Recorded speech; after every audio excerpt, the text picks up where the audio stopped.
Lana, a sessão que começou na quinta-feira passada foi retomada hoje por volta das 11h30 da manhã com um requerimento dos aliados de Dilma, não é isso?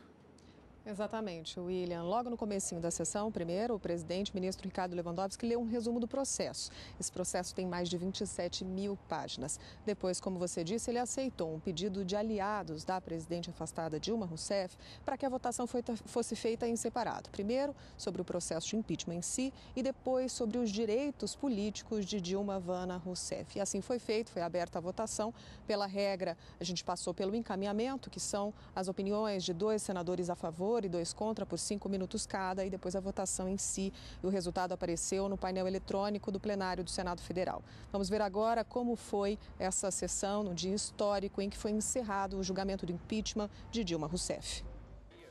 31 de agosto de 2016, 1h35 da tarde. O voto sim aprova a condenação, ou seja, a perda do cargo da senhora presidente da República.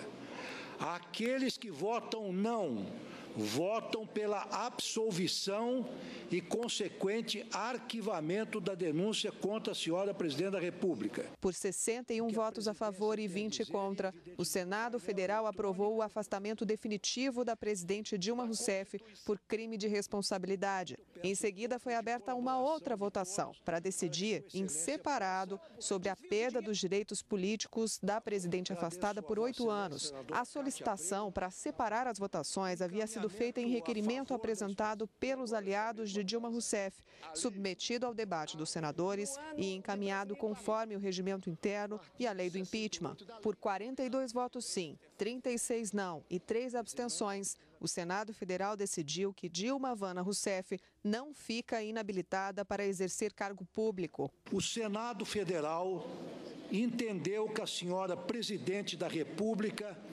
Dilma Vana Rousseff, cometeu os crimes de responsabilidade consistentes em contratar operações de crédito com instituição financeira controlada pela União, editar decretos de crédito suplementar sem autorização do Congresso Nacional por 61 votos, havendo sido registrados 20 votos contrários e nenhuma abstenção, ficando assim acusada, condenada à perda do cargo de presidente da República Federativa do Brasil.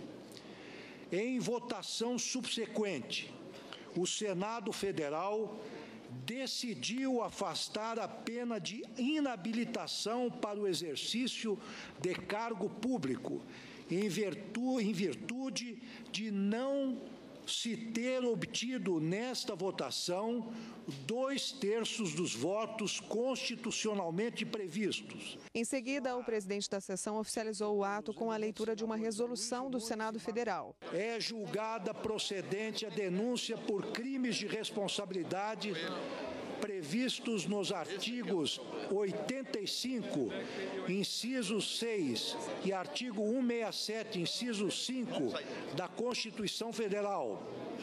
Artigo 10, incisos 4, 6 e 7 e artigo 11, itens 2 e 3 da Lei 1079, de 10 de abril de 1950. Artigo 2º, em consequência do disposto no artigo anterior, é imposta a senhora Dilma Vana Rousseff, nos termos do artigo 52, parágrafo único da Constituição Federal, a sanção de perda do cargo de presidente da República, sem prejuízo das demais sanções judiciais cabíveis, nos termos da sentença lavrada nos autos da denúncia número 1 de 2016, que passa a fazer parte desta resolução. Antes de concluir os trabalhos como presidente do processo de impeachment, assinou a sentença com a decisão do Senado Federal. Foram 6 dias de julgamento no plenário do Senado Federal. O processo todo foi conduzido a todo tempo pelo presidente ministro Ricardo Lewandowski. No total, mais de 60 horas de sessão. Você vai ver agora uma reportagem com um breve resumo de como começou esse processo de impeachment há cerca de 9 meses. O O processo teve início no final de 2015, quando o presidente afastado da Câmara dos Deputados, Eduardo Cunha, aceitou a denúncia contra Dilma Rousseff por crime de responsabilidade. O pedido foi feito pelo procurador de Justiça aposentado Hélio Bicudo e pelos advogados Miguel Reale Júnior e Janaína Pascoal. As acusações diz respeito à lei orçamentária e à lei de improbidade administrativa, as chamadas pedaladas fiscais. Com a aceitação do pedido, uma comissão especial na Câmara foi formada para decidir sobre a admissibilidade do processo. O relatório da comissão foi favorável ao impeachment da presidente. 38 deputados votaram a favor da aprovação e 27 se manifestaram contrários. O processo foi para a votação em plenário.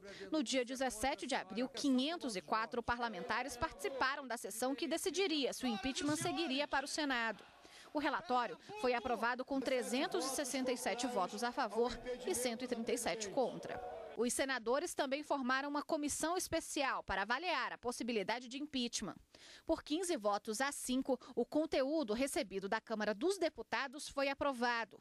No dia 12 de maio, o plenário votou pela abertura do processo de impedimento da presidente. Com a decisão, Dilma Rousseff foi inicialmente afastada por 180 dias ou até que o processo fosse concluído. O vice Michel Temer assumiu interinamente o Palácio do Planalto. E você vai ver agora um resumo de um perfil de Dilma Vana Rousseff.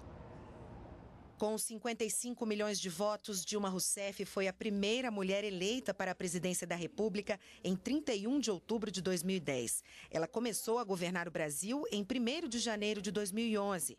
Em 26 de outubro de 2014, com 54 milhões de votos, foi reeleita em segundo turno.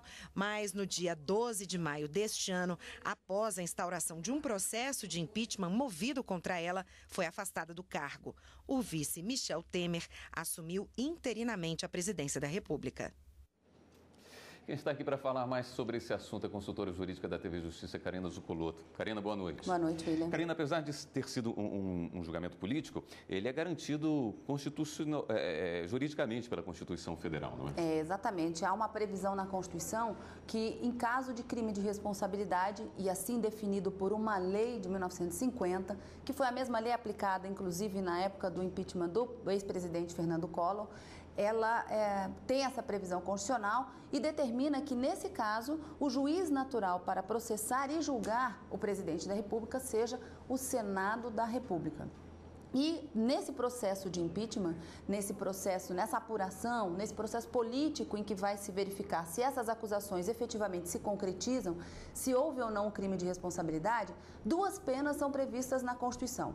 A primeira delas, e é um requisito fundamental que a presidente esteja no exercício do mandato, ainda que afastada pelos 180 dias, não é? De acordo com a legislação, mas uma das consequências desse julgamento, uma das sanções, é exatamente a perda do mandato, que apenas se confirma pelo voto de 2/3, pela confirmação do voto dos senadores da República nesse quórum qualificado, e a segunda pena, que é a chamada pena acessória, que é a inabilitação para o exercício de qualquer atividade pública, que no caso da Dilma Rousseff acabou não se confirmando por não ter alcançado esse quórum mínimo necessário para a aplicação dessas duas sanções. Mas é um julgamento político previsto na Constituição de 88, regulamentado por uma lei da década de 50, que foi, inclusive, alvo de controle de constitucionalidade aqui no Supremo Tribunal Federal. Argumentava-se que vários dispositivos dessa lei não seriam compatíveis com o texto da Constituição, mas o Supremo, no julgamento finalzinho do ano passado, confirmou a constitucionalidade da lei e ela foi devidamente aplicada,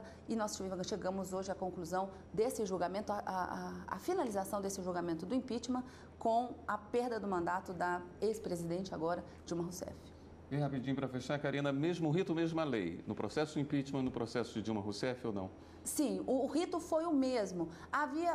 Houve apenas uma diferença em relação ao momento do depoimento do presidente da República. Na época de Fernando Collor, o depoimento dele, ele não compareceu para o depoimento pessoal, para que ele pudesse fazer a sua autodefesa, e isso estava previsto para o início do processo, tão logo recebida a denúncia. No caso da Dilma Rousseff, o interrogatório dela, onde ela compareceu efetivamente, foi ao final de todo o processo. Essa foi a única diferença, mas o rito acabou sendo seguido na mesma linha. Karina, obrigado pela sua presença no Jornal da Justiça mais uma vez.